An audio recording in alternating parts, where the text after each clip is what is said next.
Lovely Llyn Padarn is possibly the best vantage point to see the majestic Snowdonia range of mountains, spiritual home of the Welsh. The mystery of their homeland is buried deep in the past and unravels only a very little for the visitor.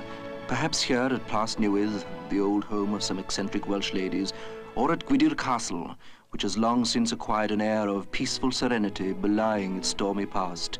No clanking men of arms now to protect the feudal lord, but peacocks to charm the visitor with a show of delightful colour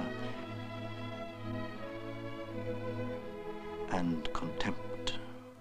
This lovely old bridge over the Conway at Llanrwst is said to have been designed by Inigo Jones, the great 17th century architect, who perhaps drew much inspiration from another natural masterpiece nearby, the Swallow Falls, a famous cascade.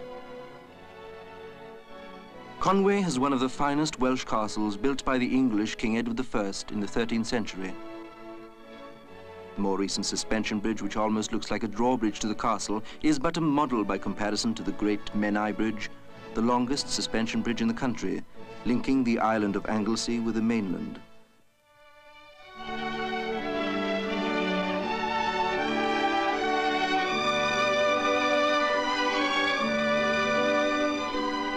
Although over 130 years old, it is still a triumph of engineering, taking present-day traffic with ease. But I'm sure Thomas Telford, the designer, had no idea that the horses he knew would disappear to be replaced by this colourful modern equivalent. He may have tried this nearby tongue twister of a town name. The locals say, Llanfair Pwllgwyngyll Gogerach Windrobo Llantysilio Gogogoch.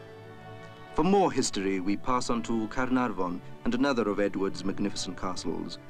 The first Prince of Wales was presented here. All around you will find dreamy lakes and singing valleys, remote from the flurry of modern life, and towns and villages which are landmarks of the past and present charm your way. The Welsh seem to have a weakness for odd railways, of which there are quite a few. At Abergynolwyn you may find this monster of the Talyllyn Railway, built for slate carrying over 100 years ago. Passengers are now carried too. One of the most famed beauty spots in Wales is the superb Aberglaslyn Pass, a torrent of rock and boulder. Without leaving the fair shores of Wales for a moment, one can find an exquisite Italian village at Portmeirion. It is almost as if a small part of Italy had been transplanted, together with all its warmth, colour and gaiety. To a certain extent this is true, for this exotic setting was created by a lover of both Wales and Italy.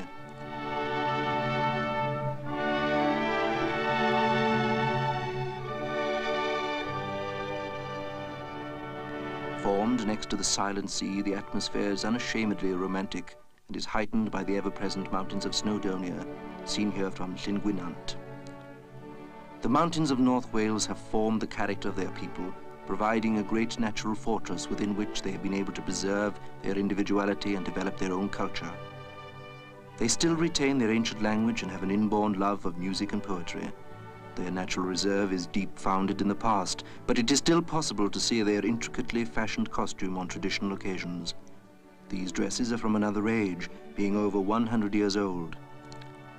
From the summit of Snowdon, the second highest mountain in Britain, is revealed a measure of the spirit and mystery of Wales. In sunny mood, the views bring their own reward, but it is unwise to take liberties with this mountain. It is as dangerous and fickle as any climber could wish for, often cloaking itself in fine mist. Its moods change continuously, for it is the monarch of this lovely land, and will forever remain so.